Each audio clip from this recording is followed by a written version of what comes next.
is something to do with justice. And this is from Surah Nisa, and ayat number, I think it's 135. أعوذ بالله من الشيطان الرجيم يا أيها الذين آمنوا كونوا قوامين بالقسط الشهداء لله ولو على أنفسكم أو الوالدين والأقربين أن يكون غنيا أو فقيرا فالله أولى بهما فلا تتبعوا الهوى أن تعدلوا وإن تلوا أو تعرضوا فإن الله كان بما تعملون خبير. صدق الله العظيم. Translation. O you who have believed, be persistently standing firm in justice, witnesses for Allah, even if it be against yourselves or parents and relatives, whether one is rich or poor. Allah is more worthy of both. So follow not personal inclination, lest you not be just. And if you distort your testimony or refuse to give it, then indeed Allah is ever with what you do acquainted. Verily Allah has spoken the truth. Jazakallah khair. Yeah, that's a great reminder. Even if you're in the wrong, and our own families, when we're trying to correct them, they'll remind us that we did something like this before. For instance, when I'm waking up my children, or even my wife, sometimes they won't wake up so easily, but then they'll remind me how sometimes if they wake up before me, how I act. So, be just with everyone, of course. We got one of our speakers. We'll hear from her a little bit later. She's I call her Amina activist because I don't know her last name, but she does a lot of this type of work. So we'll learn a little bit more about her later today. So our next will be our president intro. So Brother Asad, please take it away. Our two-time president. Brother Asad will also be speaking later today. Okay, so Assalamu alaikum, everybody. Thank you for making the time to come. We have 4 speeches scheduled for today. Look forward to having a productive meeting. I spoke to Arturo, who is, I think, the new person that we're reporting to in the district Toastmasters. It's a very productive meeting, and maybe at the end of today's meeting, I'll brief you on that. And looking forward to learning from everybody today, inshallah. So back to you, Haris. Mr. Toastmaster. Yeah. So next on our agenda is the Word Master, and Sister Amina went ahead and signed up for that role. So this is, go ahead, Sister Amina. This is the first time you're doing this role, I believe. Yeah. So the word I got for today is emulate, and the definition of emulate is to strive to equal or excel, to imitate, to equal or approach equality with. And yeah, that's the word that I got for today. Okay, thank you so much. Do I give? Yeah. Go ahead. That's it, right? Because I haven't been in these meetings for a bit. Yeah, I know, that's it. What we'll try to do is use the 4 speakers. We'll try to use the word emulate in some part of their meeting, cool. And the evaluators will try to use it as well. So the point is to learn a word, hopefully use it too often, and then try and use it in the meeting and then after the meeting as well. Emulate is the word of the day. What's next on the agenda? We don't have a timer. I don't believe anyone signed up for that. Umair, would you like to read the timer? Sure, I can be the timer. Okay, perfect. Let me give you the speech timings.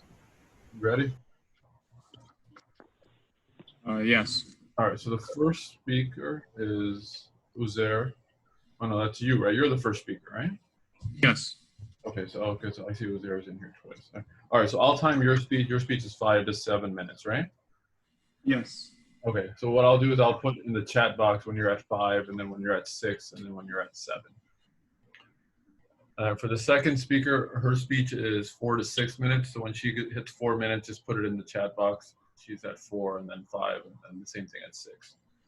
So when you reach the end of the time, you can start wrapping it up. It's okay if you go a little bit over since we have a shorter agenda today. Brother Asad, your speech is 30 minutes, looks like? Yeah, it'll probably be less Okay. because it's very interactive. Okay, perfect. So it was Omer at 28, 29, and 30. Just let them know through the chat. And then was there, how long is your speech? 5 to 7? Yes. Okay, perfect. And so same thing, Omer there. So before we get to the speeches, so we're ready. Is Sister Saleha on? Her brother was there? I don't think so. Okay, yeah, they had signed up to be the joke. Okay, that's fine. Well, does anyone have a joke they'd like to say? I know Brother Musser gave us one last week. Sister Zahra, do you have any jokes? You can make fun of Brother Anta. He's not on here. Yes. He's listening. Maybe one that we can go to the speeches, and if they join, then they can give it in between two of the speeches, if that's okay. Okay. Yeah, we can do that. All right. So we have 4 evaluators for these 4 speeches. So for Umair's speech, Usaid signed up for the evaluator, but I don't see Usaid logged in. Oh wait, So he's here. Okay. He's there. Yeah, Did it says. ask me something? Sorry. Yeah, I asked you if you wanted to be the joke master, if you wanted to tell us a joke. I'm not good at that one. The sister that had signed up to be the joke master, she hasn't logged in yet. Okay. If you think of a joke later on, let us know. We can insert you after the speakers. Sure. All right. All right. So Usaid, you're set to be the evaluator for the first speaker. I sent you the evaluation form, so you should be good there. For the second speech, Sister Amina Uzair, you're going to be the evaluator for her speech. I'll send. Do you have the form? It's just a regular icebreaker form. No, I don't have the form. If you could please send it to me.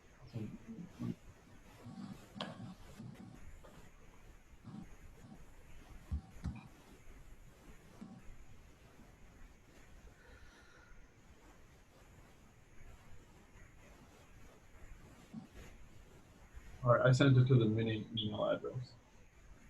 You got that? So just please fill that out and then send it back. So Ramana has that filled out. So Farhan had signed up for the third evaluator, but I don't see him logged in yet.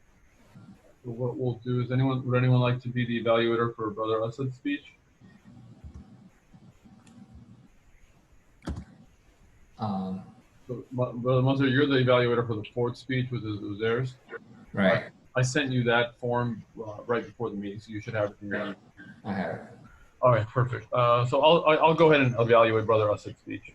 Let's do that. And then the grammarian, I'll counter. Sister Zahra, would you like to be the grammarian? Were you able to stick around for the whole meeting?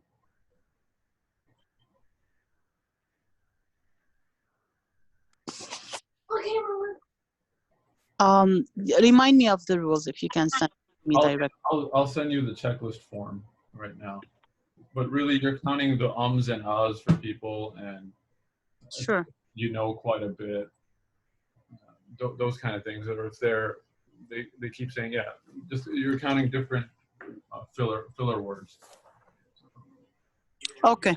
Checklist. Okay, I just sent you the form if you want to fill that out, and then at the end you can give that report on how well we were speaking. So right now I just said how twice, and that's something that's called a double clutch.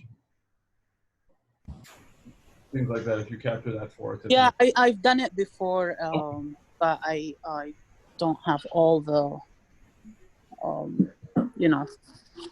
information. I forgot, but yeah, I will work on it, inshallah. Thank you. Okay. Yeah, I sent you the form. Oh, perfect. I think we're all set for the 4 speakers, 4 evaluators. Our first speaker is Omer, probably one of our younger members, and his speech title is 3 Reasons Why Polls Should Not Be Devalued. And you'll be watching a lot of on news channels, getting excited for the election. So, Omer, why don't you take it away? I have some slides. All right, let me make you a co-host, so you should be able to share them. Or you're already a co-host, Omer. Try it. Oh, okay. Yeah.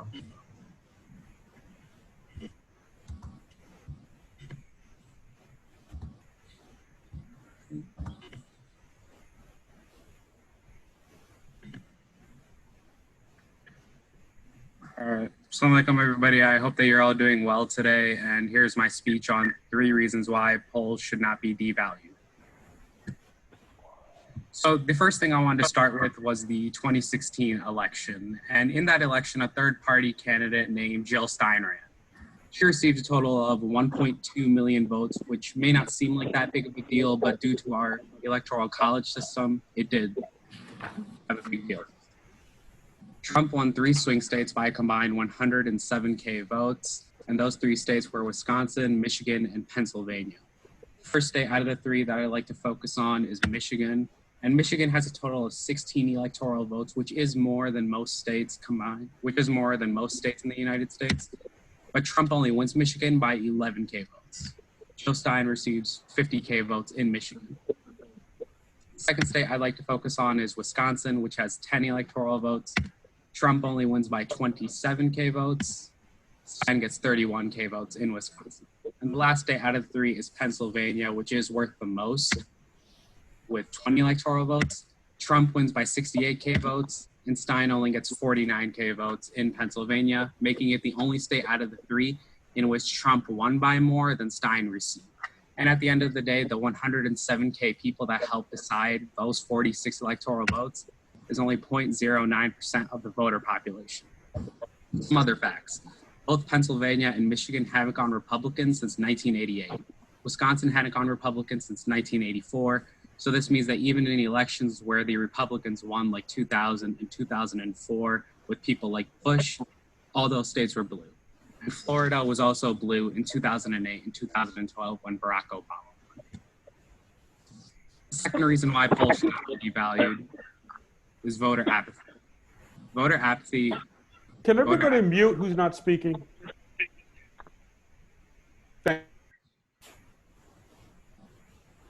Voter apathy is basically when people don't vote because they don't care enough to vote. And the weird thing about this is that we had a new record.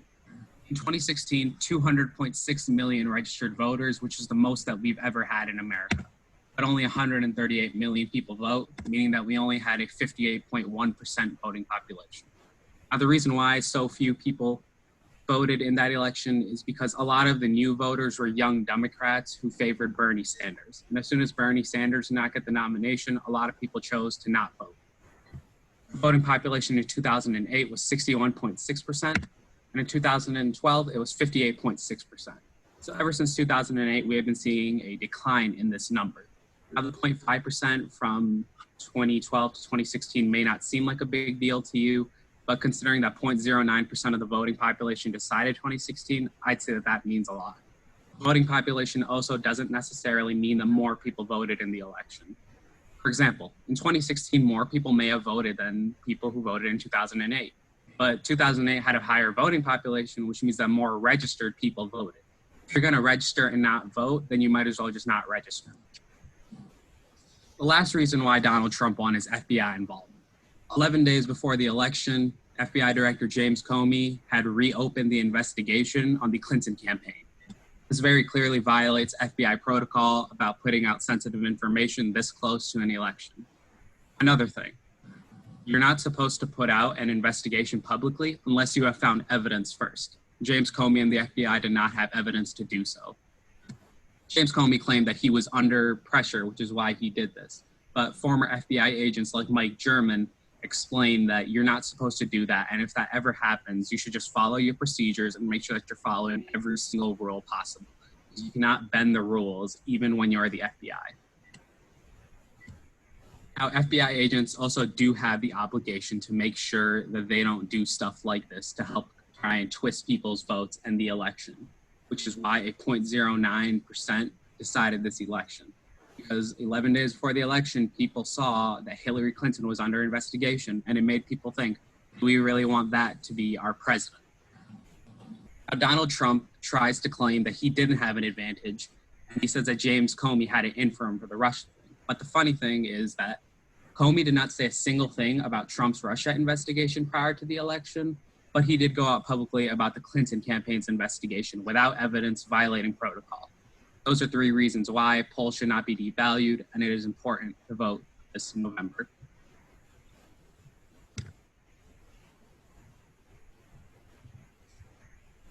All right. Jazakallah khair, man. Let's give him a round of applause. That was awesome. Yeah. So what was that was very informative, was there, Omer? One thing I had a question on was, you said if someone registers to vote and then they don't vote, that's even worse. Why is that? Well, that's just based on the fact that if you're going to register to vote and you're not going to vote, then there's really no point in registering, because then that's just a number that's there, really. You know, it's like getting in a car and starting it but not driving the car. Yeah, good example. Good example. Thank you so much. And we'll hear more from your evaluator doing the evaluation portion of the session. All right, our second speaker. I don't know too much about her except that she was recently on the news on ABC for the billboard that Gain Peace, a couple other organizations I believe put out on the highway, and I think Sister Asma introduced her to the group. She's spoken once before about some injustice happening in India, and today I asked her to do her icebreaker since we had an open slot. And so this is Sister Amina. Amina, what's your last name? Ahmed. Amina Ahmed's icebreaker speech. This is just a 4 to 6 minute speech about her, and she wants to get more involved in our club. So please welcome Sister Amina.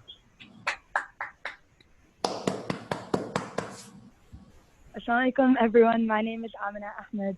Brother Harris, now you know my last name, so I'm not just known as Amina the activist. But yeah, I am an activist. I advocate against human rights violations in India. It's very personal to me because, my parents were affected by anti-Muslim sentiments, 20 years ago. And the reality is, that's still the situation in India, and it's just getting worse every day. So I am an activist. I'm 16 years old. I'm a junior in high school, but this is something that I focus a lot of my time, a lot of my efforts, a lot of my days and nights in.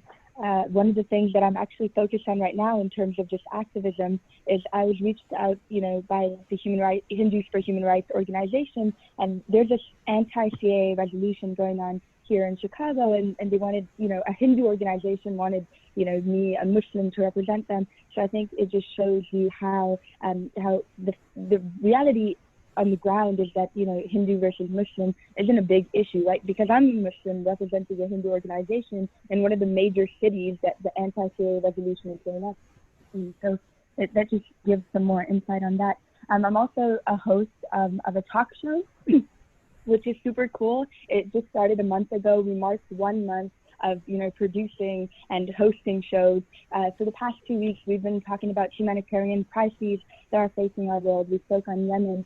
We discussed, the situation of minorities in India. We talked about Syria, Uyghurs, Rohingya, and all of that. We have, guest young activists, young advocates against all of these violations come in and speak. We actually had, just most recently with our episode on the Rohingya, we had a young activist who's, I think, 21, and he lived 8 years in the camp, right? And he described it as like an open prison.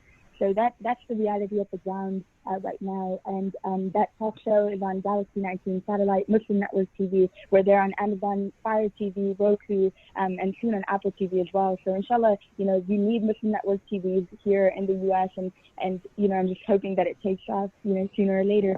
I'm also the co-founder of Art as Resistance in honor of Shaheen Bagh. And a lot of people may know that Shaheen Bagh is a sit-in protest in India, but because of COVID, these protests that have been going on for months have actually been put to a stop. So this, campaign is just showing how, even though these protests aren't going on physically, we're still there with them, whether that be in its spirit and through art and resistance and all of that. So these are some things that I'm involved in currently. I also, we've just founded a organization, a club in my school. We hope to implement it district-wide. It's called Students Organized Against Racism. And we started this idea before the Black Lives Matter protest started. But now, because of the death of George Floyd and so many others, we've realized that, especially because I go to a school that's 80% white, we should have a club that's a safe space. And, speaking of safe spaces, I think that this is what this whole Toastmasters thing is, where people come together and just have a time where we can discuss our ideas and listen to other people, especially young Muslims. I think we need these types of spaces. And I always have, a lot of elder people come up to me and they're like, why don't my kids talk more on a platform?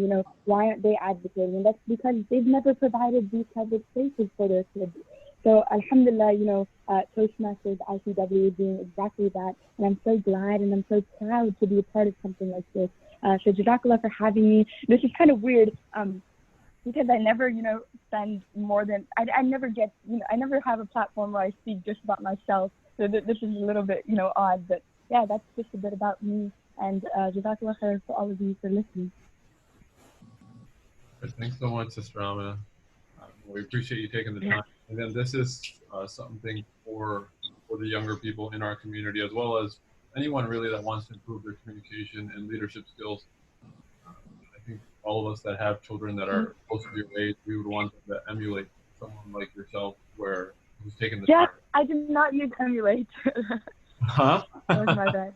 I didn't use emulate. Yes, no. We're trying to emulate the work of other activists and other people on the ground.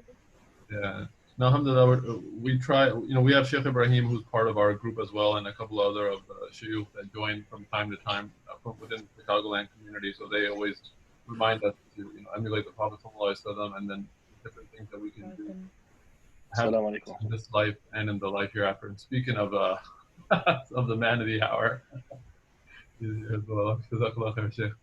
so we'll hear your proper evaluation. We don't usually get too deep for someone who's speaking for the first time, but we'll do an evaluation of your speak as well, just because an evaluation is how you improve. And it sounds like you want to make big headways in this activist role. So the way you're going to do that, inshallah, is by improving your communication skills. So this group will provide that. All right, our third speech was by our president, Brother Asad Koshal, and it is called What to Hear versus Need to Hear.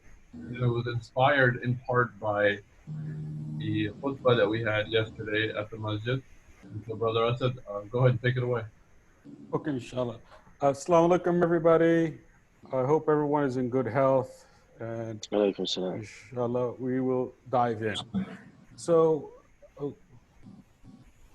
okay, inshallah. So this talk is for everyone to benefit. I would really like it to be interactive.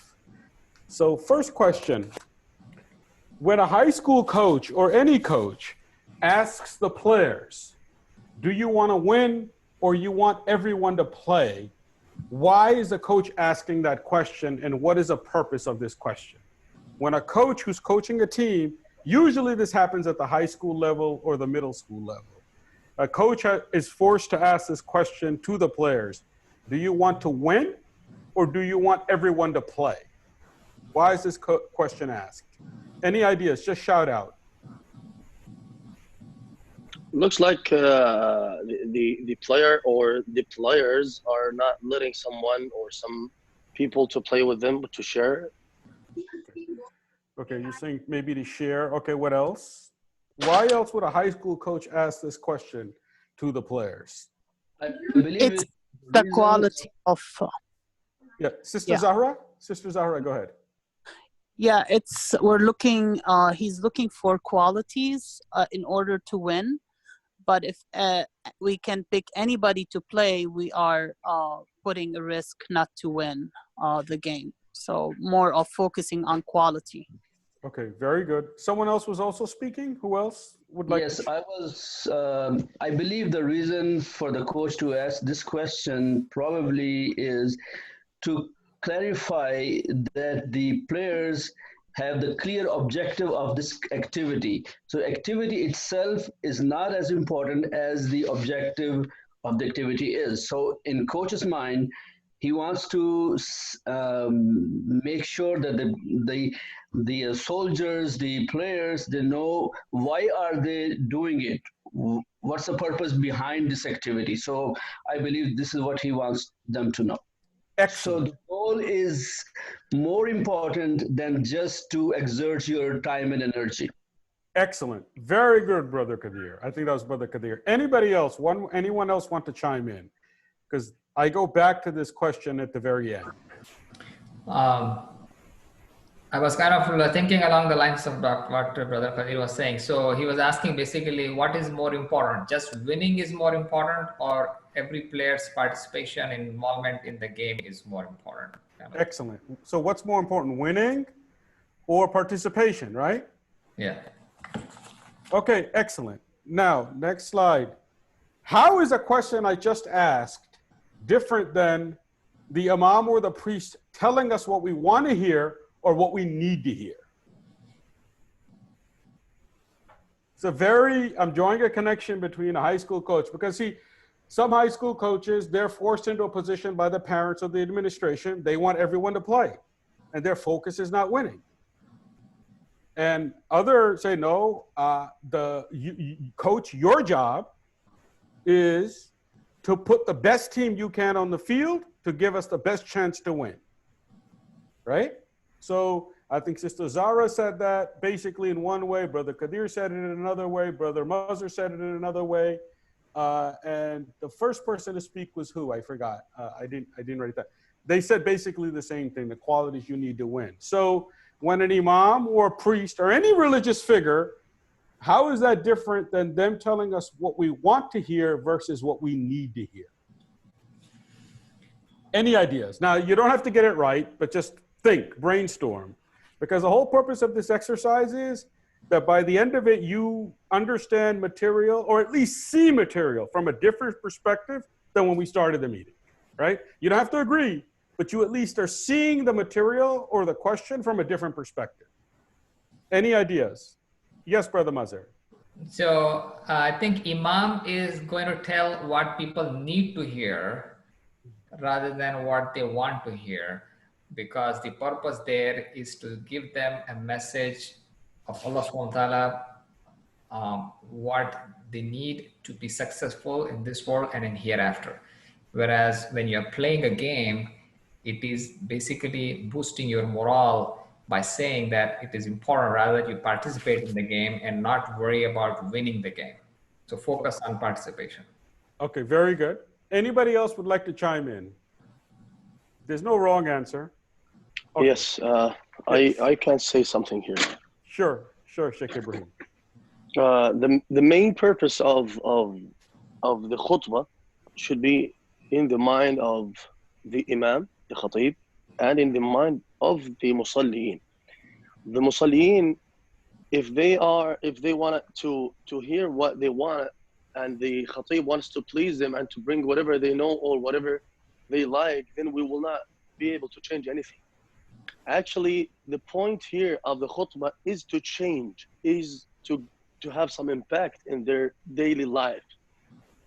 If that is the case, then they have to hear what they need to, not what they wanted to.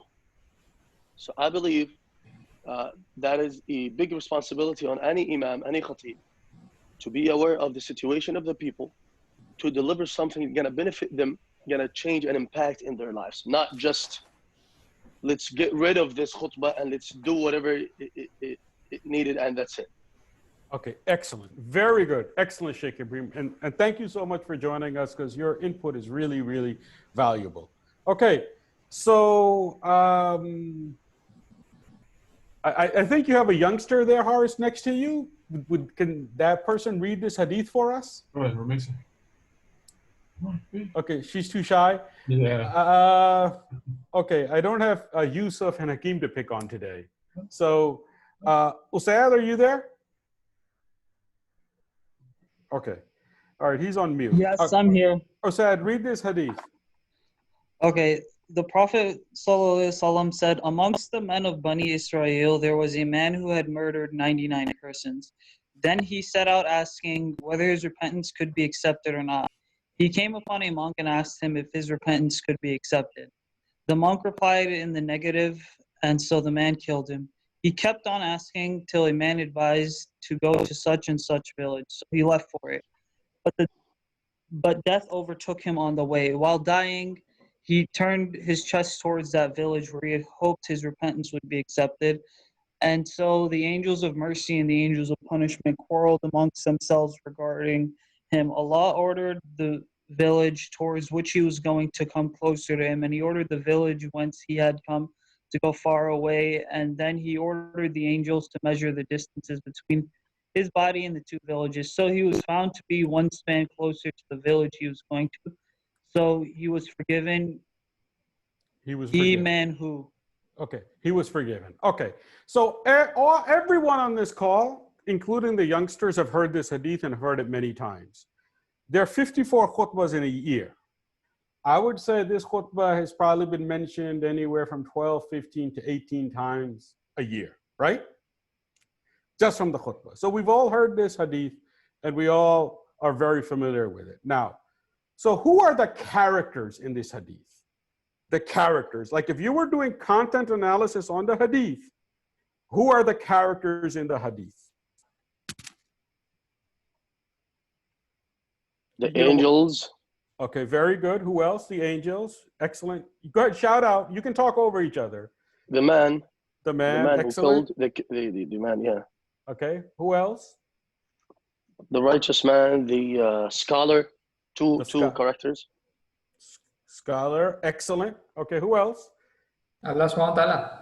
Yeah, and now again, we have to be very careful. Definitely Allah subhanahu wa ta'ala is above everything, but for the purpose of this exercise, we can say he was the chief character, okay? Yeah. Okay, very good. So this is it. There are 7 characters. One is Allah subhanahu wa ta'ala. Second one is scholar number 1. Next one is scholar number 2. There are 3 angels. One is the angel of mercy.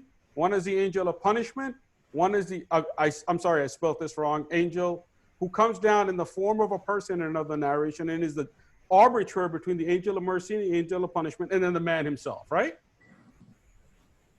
So these are the 7, let's say, characters. And of course, I have to be very careful. I don't want to say Allah subhanahu wa ta'ala, na'udhu billah, is a character, right? Okay? But for the purpose of this exercise, we're trying to contextualize it to understand. So there's 2 scholars, the 3 angels of mercy, the man, and Allah subhanahu wa ta'ala. Okay, now, what are the themes of this hadith? Now let's critically evaluate, because we've all heard the hadith at least 50 times, 100 times, 200 times, depending on how old you are. What are the major themes of this hadith? Well, it's supposed to be, the major theme is to show the mercy of Allah subhanahu wa ta'ala when somebody has a sincere repentance. Okay, exactly. I believe the theme to me sounds like innamal a'malu bin niyyat, that Allah subhanahu wa ta'ala looks deep into your niyyah, your intention, more so than the obvious action. So if he finds out that your intention is towards the repentance, he knows it, so he honors that. So to me, the niyyah or intention is probably the theme. Excellent. Any other ideas? Never judge. Okay, don't judge. Excellent. Don't judge. Any other ideas? We have time now. Let's dig into this, because again, these hadith are so foundational in our religion. They're which means they should directly affect our personality, right? And our intellectual process. So that's why I want to now spend the rest of the time on what is the theme and how does it tie to the characters. So the first one is the most obvious. Allah's mercy and rahmah is unlimited. Of Allah's 99 names that we know of, first Ar-Rahman Ar-Rahim. We know the Quranic ayah that there are 100 hours of mercy and only 1 is pointed to this world. 99 are for the hereafter. Now, even that is just mentioned in a way which we can wrap our primitive mind around. But Allah's mercy is even greater than that, right? When someone passes away, we say, Ya Allah, may have mercy. For example, there's a major African-American imam. His mother never converted to Islam, and even he said, I ask Allah to have mercy on her. One of the best du'as that we can make for anybody. Like I remember speaking. Brother Asad, your voice is cutting up and badly. Okay, I sorry. hear you. Okay, sorry. Hold on then. Okay, just a moment. Okay. It was not cutting. Maybe from your internet, brother Kabir. Yeah, I can hear him fine. Same here. I cannot hear him at all. Try leaving the meeting, then joining back in.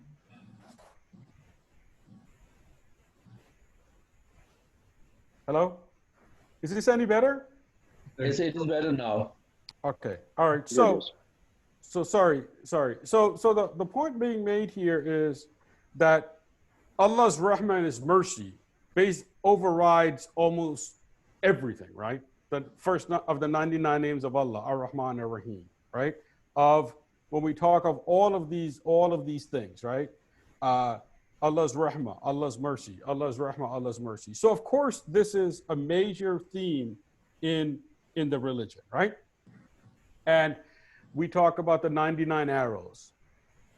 Okay. And then, as Brother Kadir said, intention.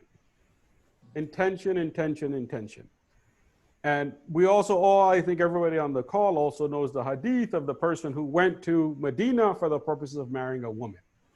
But I think it's one of the first, I think it's the 5th hadith in Imam Nawawi's 40 hadith. So it's about mercy and intention.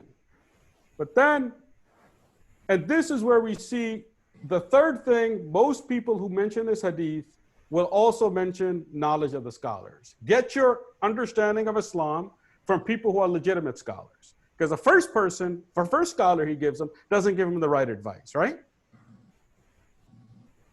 Even yesterday, when the Khatib spoke, he spoke specifically to this point that the first person was not well informed, so he said, you cannot be forgiven. And the second scholar he went to gave him the correct interpretation, you can be forgiven. And in most cases, this is where the explanation kind of ends. But let's dig a little deeper. This is my understanding of the themes. On the right, you have this, Allah's mercy is unlimited. The intention and knowledge from scholars. But other big things is self-examination. Why did this person even go to the first scholar and ask the question? Because he was examining himself. He was saying, I've committed evil and sin, right? First step, he's examined himself. And then when he didn't get the answer he liked, he still proceeded to try to get the answer. He didn't stop. And then when he was given the answer, he had self-realization. And now what does he do? When the second scholar tells him, you have to leave. He took the action right away. He took the action right. He didn't say, I'm going to think about it. He didn't say, I need to think about your advice. He took the action right away. Another big theme is the environmental factors. The second scholar said, you live in a land of fitna. Definitely. You want to improve yourself, you must change your environmental conditions. Modern term, that's what it meant. So he is told to go to a village where there are righteous people. He said, get out of this city. And to make this understandable to some of the young people, you see sometimes there's a basketball player or a player on a team. He's not really performing and he's traded. He goes to another team and he begins to perform better, right? Usually it happens to a player who's in a big market like New York or Los Angeles. And then when they're sent to a smaller market, they actually play better in a smaller market. Why? Because there's less fitna in smaller markets. There are less dancing bars in smaller markets, right? So, environmental factors. A big part of this theme is change your physical location and your environment. Okay. Another major theme here is behavior modification. You just can't self-examine yourself. That's the first thing. Next thing is self-realization. Then you must modify your behavior. And lastly, I put here action required. And this is something I think, and this is where inshallah Sheikh Ibrahim can correct me if I'm wrong. My understanding of this hadith is the person starts to walk, right? He leaves. And he collapses on the way, right? In multiple narrations. And what does he do? He starts to crawl. He starts to crawl. And then he dies. So it's just not that he dies. What happens, he collapses, and then he crawls. So what is happening is he has examined himself. He's come to self-realization. He's taking the action. And now, even when he has collapsed, he is crawling to get to that land. So his dying breath is spent in what? In trying to modify his behavior and improve himself. How sincere is that? SubhanAllah. Very sincere. And so what I'm arguing here is this is where the rubber meets the road.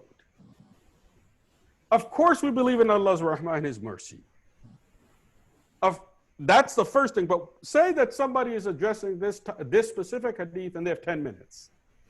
They'll spend 9 minutes on Allah's rahmah and His mercy. And of course, it's important to understand that it's fundamentally part of our Aqidah. None of us are entering paradise without Allah's rahmah and His mercy. But we also need to emphasize the intention. We also need to emphasize self-examination. We also need to emphasize self-realization. We need to emphasize changing our environmental conditions. We need to modify our behavior. We need to act. What action is required as a result of this hadith?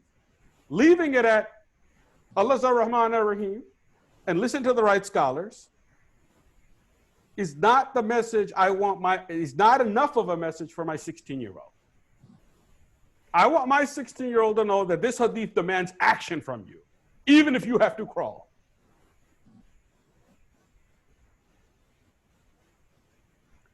So what I'm trying to emphasize here is we need a more comprehensive understanding, like when you really analyze this. So now my question here is this. If of the 7 characters here in the story, who are we? We're number 7, right? The man. I guess we do have one scholar here, but most of us will say we're number 7, right? So the lesson for me is primarily how number 7 acted. Of course, I should understand Allah's mercy, right?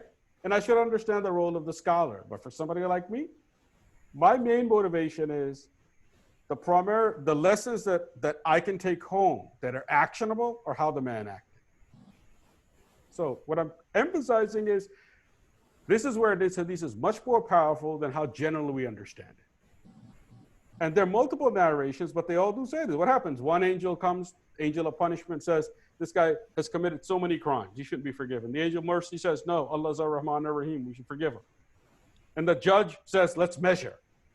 And then Allah intervenes because of His infinite rahmah and mercy. But even in the narration I read, what happens? A person is dying and he turns his heart towards the purer city, the cleaner city. The emphasis is on action. So when I say what we want to hear versus what we need to hear, this is an excellent hadith. Because what we want to hear is Allah's ar-Rahman ar-Rahim. But what we need to really hear in this hadith is what are the demands, what are the requirements to get Allah's rahmah and His mercy. Now, Allah forgives whomever He wills. We know that. That's part of our Aqidah. I'm not speaking in a public forum. Everyone here knows each other. It's not the way. So what we want to hear is Allah's rahmah and His mercy, of course. Allah subhanahu wa ta'ala loves it when we ask for forgiveness for our sins. But what we need to hear is what action are you taking? What behavior are you modifying? What correct constructive things are you doing to get that rahmah and the mercy? So my last slide, and I use this in a corporate context. If you make convenient decisions, you should expect convenient results. This man made the difficult decision. He started off, and correct me if I'm wrong, Sheikh Ibrahim, he went by foot, right? He didn't have a conveyance. He didn't have an animal. Yeah, he was walking. Yes. He was walking. He made the difficult decision. He said, this is what is required of me, and I'm going. And so I think this fits a lot into not just us personally, spiritually, and with our families, but even with our institutions.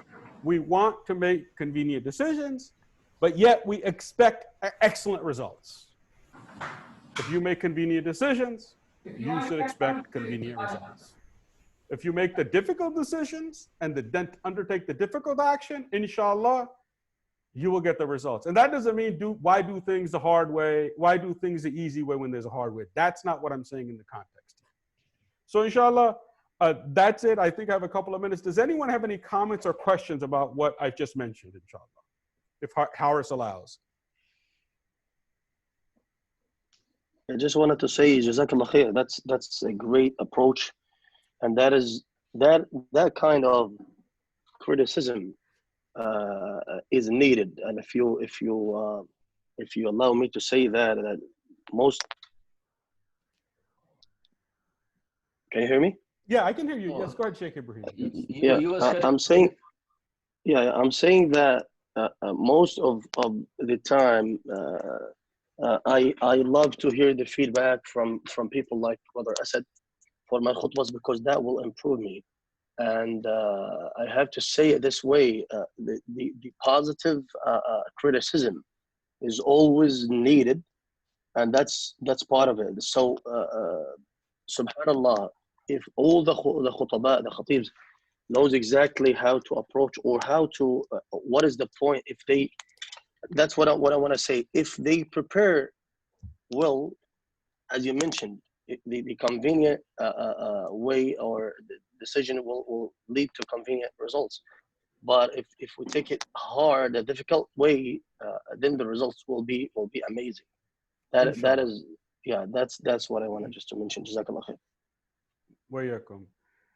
Okay, anybody else have any questions or comments about this? Okay, all right, inshallah. So then I'll hand it back to you, Haris. I hope I clarified this. My point was that we as a community, we have to be more candor. We should just not stop at the first half of the hadith that Allah's rahmah is unlimited. Of course it's unlimited, right? Even the prophets are not going to get into the paradise without Allah's rahmah. But let's focus on what we need to do, what action this hadith requires of me. And that is what we need to hear. If we want our children and grandchildren to build something meaningful. Okay, inshallah. So back to you, Haris. Jazakallah khair. May Allah subhanahu wa ta'ala forgive me for anything that I've said wrong. Jazakallah khair, brother. So if you want to stop sharing, we'll go ahead and we'll have our next speaker speak. This was an excellent presentation, and I'll summarize my comments in the evaluation portion of the meeting.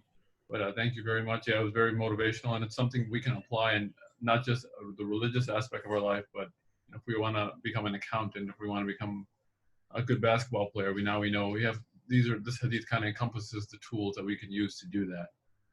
So our fourth speaker was a graduate of Wheaton North High School, and they had an incident where something very racist was written at the school, and it led to a lot of problems. And he's been communicating back and forth with them, and they had asked him to speak on this topic and how they can kind of improve on that aspect of it.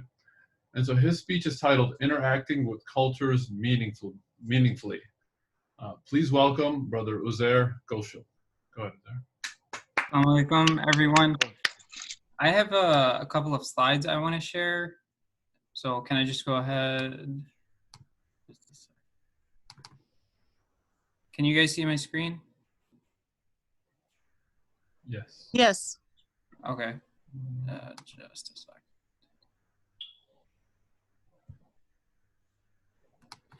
Okay. Assalamu alaikum, everyone. Thank you so much for coming out. So today I am going to talk about how you have meaningful interactions with other cultures. And I would like to begin that by speaking about all of the recent events that have really sparked a discussion on social media that I even see a lot of the white people I know are finally saying something about a lot of the police brutality and racism. So they're all aware of the issue. But I want to go a little deeper than that, because the problem is that we have interactions with people that are different than us, but we have to learn how to actually gain from it and take something meaningful and be able to build on it. So I'd like to begin by saying that we all know that stereotypes exist, and something needs to be done about these stereotypes and so on. That, for example, if you're Black, you're a criminal, or that anything along those lines. So what I want to really now dig into is that we have to understand that when we have meaningful interactions, we need to know that having knowledge doesn't mean that you have a true understanding of what's really going on. And so to build on that, I'd like to say something, I'd like to give an example. If I say something along the lines of, well, my laptop has 8 gigabytes of RAM, that's just information. It's not really, you don't really understand what that means. Instead, you have to know what the word RAM actually means. So there's 3 ways that we learn or from other cultures, from my experience. Now, there could be something else. I could be wrong. So if anyone has any other ideas, just shout out, let me know. So the first way that I've learned about other cultures and have had actually meaningful interactions is by reading. And this could include reading a book, reading an article, or anything along those lines. And this is the most basic form, because especially nowadays, it requires minimal amount of effort, because you can go onto your cell phone, you can read an article in the New York Times, and this is the most convenient thing that you could do. The second type is observing. For example, you can learn a lot about American culture just by looking and observing in a grocery store. I remember I was at work once because I work at Jewel Osco. And so the work I do, it's very dry. I stock shelves and do other things like that. And so I got bored. So I started counting how many different types of pet food one specific brand had. And I counted over 75. And that was just one section. So you can tell that a big part of American culture is that you care a lot about your pet and that you have the very specific type of food that that pet enjoys to eat. Whereas, for example, in Pakistan, you just give the pet whatever leftover dinner there was, or whatever the case may be. And so the third, which I think is the most impactful, is by listening. That you physically sit in front of someone and interact. And especially when you interact with someone that's telling you about their experiences, especially if it's with racism or anything along those lines, you have to observe the small things. For example, observe their body language, because of course, the words that they use matter, and how they present the information or the story or whatever the case may be. That stuff definitely matters. And I'll give you an example. One time when I was studying abroad in Turkey, I was speaking to someone that was from a certain country. And this country had been ruled by a very brutal dictator for almost 50 years. And it had been so brutal that his family was he was personally impacted by it. And to sit there in front of him and to see the rage in his eyes and to just read his body language and really understand what the what his true feelings were towards this specific dictator or the situation or whatever the case was, that it really left an impression on me, because I had read about what this dictator had done, but I had never spoken to someone been affected by this dictator. And so I would like to then build on it, is that then what one should do is that you should really interpret that information and you should begin to build ideas, because it's not enough to know a simple statistic like, well, African American males make up only 6% of America's population, yet they make up almost 40% of America's prison population. Of course, that's an important statistic, but we have to dig a little deeper. We have to understand why things are the way they are. And so to close my speech, I'd like to end with this quote of Malcolm X saying that we need more light about each other, because light creates understanding, understanding creates love, love creates patience, and patience creates unity. With that being said, I thank you all for your time. Oh, mashallah there. That's Thank great. you, Uzair. Let's give him a round of applause.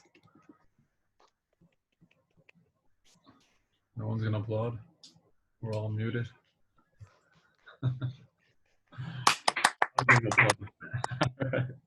So the purpose of this club, one of the purposes, is to be able to practice speeches that you're going to be giving in other places. So Uzair is going to be practice this speech today that inshallah he'll be giving over at Wheaton North, and we'll hear more from his evaluator on how he did and different things that he can improve. All right, so we'll go ahead and we'll move on to the general evaluator portion of the evening. Usually this is someone different other than the Toastmaster, but since no one signed up for this role, I'll go ahead and do it. So before we get into the grammarian remarks and the timer remarks, we'll do an evaluation for the first speech. So the first speaker was Umair, and his evaluator will be Usaid. So Usaid, why don't you take it away? You've got 2 to 3 minutes. All right, assalamu alaikum everyone. So Umair, excellent speech. I really like the topic because this is something that has been super relevant, especially when we sit here a couple months away from the 2020 elections. Voting and being able to vote, people have to understand that you have to get out and vote in order to actually make a difference. And you can't just sit at home and complain that, well, the system's messed up, but then not go vote. So great current relevant topic first off. Number two, you had a good use of graphics and visuals, bringing the maps in. And then through that, I liked how you highlighted specific states such as Michigan, Wisconsin, and Pennsylvania. That's really useful because you use those 3 states to add more context to your arguments so we could understand what you were talking about. And then I like how you defined voter apathy and then related that to the 2016 election by using statistics and then talking about how when the 2016 election, as soon as Bernie Sanders was eliminated, then a lot of people kind of just decided, well, we're not going to go vote because we don't want to vote for Hillary Clinton, but we also don't want to vote for Donald Trump. So showing how the double standard was kind of created.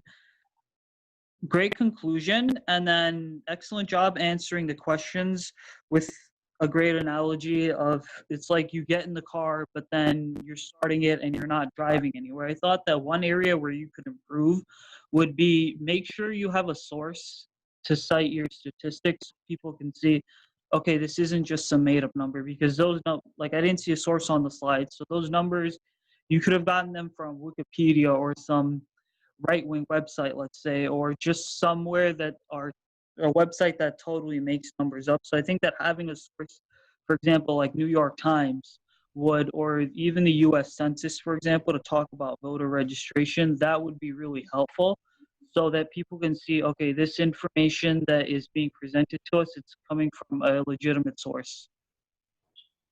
And that concludes the evaluation for speech number 1. Thank you very much, Usaid. That was an excellent evaluation. I really like the part about the source. I mean, you being a journalist, kind of makes sense, and I appreciate you taking the time out today to be part of this meeting. All right, our second speaker, who was our second speaker? Oh, Sister Amina, and her evaluator will be Brother Uzair. Go ahead, Uzair. Okay, just a second. Thank you, Sister Amina, for joining us today. I really enjoyed your speech and learning about your background in activism. And something that you excelled at was explaining what you do in general and just being articulate, using the right words and so on. I think that something you may want to work on is structuring your ideas, because it's something that I struggle with too. I mean, I have so many ideas, they're always flying all over the place. So maybe present what pushed you to get into activism, which is what you did, and then maybe kind of just build on it and say, this was my first project, this was my second, this is how I used the skills that I developed in the first project and implemented them in the second project, and so on. I had counted and you had used 17 filler words total.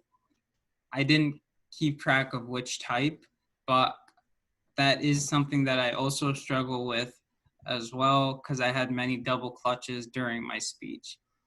I think that you were easy to understand, and it was easy for me to understand what you were trying to communicate, and you had good vocal variety too, in between shifting which tone to use and so on. I couldn't grade you on eye contact and gestures, but you were also able to tailor to the audience and speak about matters that we care about and matters that we should look more into, and matters that we should be informed about. And so that concludes my evaluation for your speech. Thank you, Uzair. And the only thing else that I would add, Amina, is if you are going to be speaking, and I think you do this other speeches, is have a better connection. Sometimes you were a little bit difficult to hear, even though you were dialed in. So I'm not sure. Maybe we test that out. And then I think for the structure of your speech, if I had told you more than 20 minutes before that you were going to speak today, you might have been able to do that. So that was a little bit of my fault. But thanks again for volunteering. It was an excellent speech, and we hope to hear more from you as well as from Omer. Omer gave his second speech today, I believe, since he's been part of the club. And so we look forward to hearing from both of you. I think both of you are some of our younger members, so it's great. Our third speaker was Brother Asad, and his evaluator was myself. This was a great presentation. I've actually been in that situation before where the coach asked, or I myself asked, is, you know, we've got 8 players on the team, but only 5 of us can play at one time. And who's going to play? And are we just here to have fun, or are we here to win? That's one thing you have to ask yourself. And throughout the presentation, you kept my attention. The theme slide was very detailed and put points that we can apply into our own lives. One thing you may want to add to that theme slide is how maybe you applied those themes into your own life. I think you used to deliver pizza for, when you were much younger. Then from there, you became a CPA. So that doesn't happen overnight. You probably started reading CFO magazine, or started hanging out with people that also wanted to become accountants, maybe joined an accounting club, maybe started reading more about, you probably put yourself in that entire environment. So just pick an example from your life, because personal examples really hit the point home when you're trying to have people, when you're trying to motivate people to do something, which is what you want us to do. You want us to take this hadith and apply it into our own lives. One thing you tend to do at the end of each point is you overemphasize words. So you'll make a point and you'll say right, and you're not expecting an answer back, but you have a habit of adding that filler word right at the end of your speech. So keep an eye on that, because there's no point for that. There's no point in saying the word now. I'm going to go to this slide, or right at the end of once you make your point. You've made your point. You can even pause, even if you don't say anything. Allow us to reflect. The point is, they're very good points. The slides were excellent. The themes were excellent. Even the final slide, where what was the final slide was? Convenient decisions, convenient results. Yeah, so leave that slide up here at the end and allow us to kind of, you don't always, even a pause in between your talk, your points will really allow us to think. Sometimes you don't always have to fill in words. You can just take even pause for a few seconds, allow us to reflect on what was just said. And inshallah, that'll make a nice impact. And again, Jazakallah khair for taking the time to do this. And it was an excellent speech. I think we all learned a lot from it. Jazakallah khair. Our final speaker was Brother Uzair, who was doing his test speech on interacting with cultures meaningfully. And his evaluator was Brother Mazhar Golwadi. Thank you so much. And it was such a pleasure, I tell you, to listen to Uzair. He has always impressed me. Amazing, mashallah. This young man is headed to be a great speaker. He has a lot of potential. So great tone of voice, inflection, body language, his confidence, he's amazing. An excellent use of slides. He provided practical actionable items like listening, observing. He gave the incidents of his interaction with a friend who had suffered in a very, I think, authoritarian regime. And he gave a quotation at the end from Malcolm X. So those were he excelled at those. Some of the things that I would like to see him is like more audience involvement by maybe starting off by asking a question. Because what I see, you get my attention if you ask me a question about your speech. And then if I don't know the answer, you give me the answer. Or before you go to the next slide, ask a question about your next slide and then show that slide. So that way you get my more attention because now I'm curious, what's the answer to that question? So that's another one. I would also like to hear, why it is important for you that we should have justice and equality. Why is it important for you? What does your faith say about it? Give a quotation from the Prophet's last sermon, or say what your book says about it. I mean, that can be very impactful, especially if you are giving this speech to non-Muslims. This is the opportunity for you to tell them, look, this is what our last prophet said in his last sermon. I mean, whenever I read the last sermon, it gives me goosebumps. I mean, it's like he has put the entire ocean of messages into like 5 minutes of speech. So it has always made me feel very, emotional and sentimental when I read the Prophet's last sermon. Yeah, so that's if I can add something here, that's one of the miracles of the Prophet sallallahu alaihi wasallam, was given by Allah subhanahu wa ta'ala, that he can summarize a lot of meanings in one word or a sentence.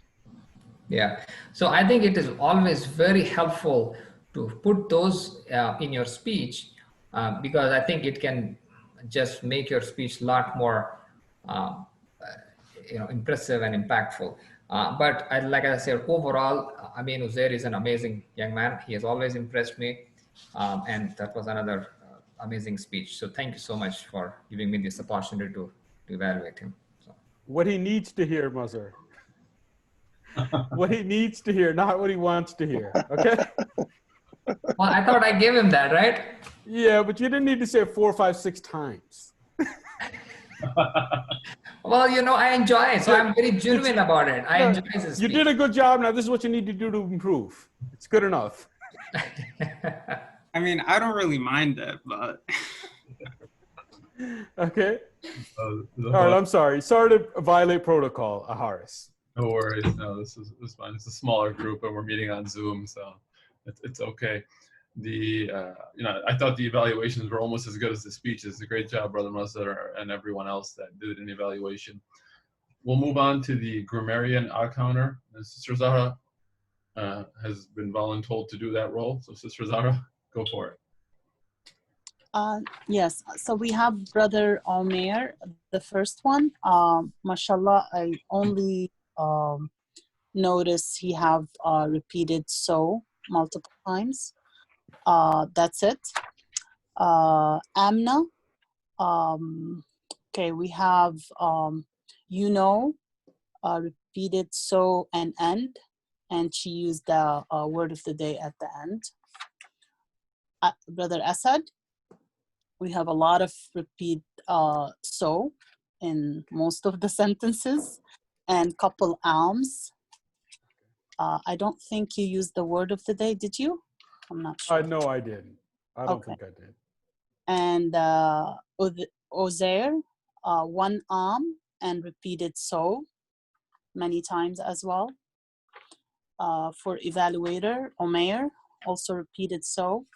And then number 2 evaluator, repeated. No, everything else is good. And the last also 2 evaluators, there's no any remaining. Thank you very much, Sister Zahra. Until at the next meeting, you can sign up for a speech instead of just one of the functionary roles. It'd be good to hear from you.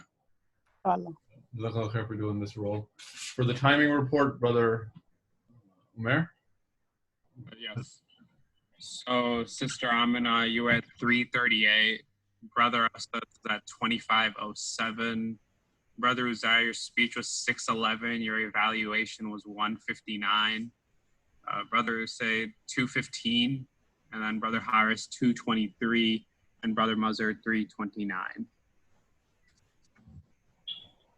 Great, excellent. Thank you, Umair. So all the speeches were in time, and the evaluations were all supposed to be 2 to 3 minutes. And so thank you, Umair, for keeping us on track. I didn't see a chat from you once, so we were all under time. All right, that concludes the meeting. Inshallah, I'll turn it over to Brother Asad for he's going to give a little update on what his talk was with the district director, and also for our next hybrid meeting. So inshallah, yeah, there's a new district director, Arturo. He's very interesting. So he's also a college professor, and he has a very diverse background, and then he also has worked in banking a lot. So he has a lot of experience working with lending and things like that. And he's very committed. I mean, I thought my meeting with him was going to be 15, 20 minutes, and went on for close to an hour. So and also he's very involved in his church, which I think also will be very interesting. And I think he also mentioned that he's trilingual. So, but I don't remember, at least bilingual. So I think his plan is to attend our next meeting. So I think that'll be good because one of the things so that's one.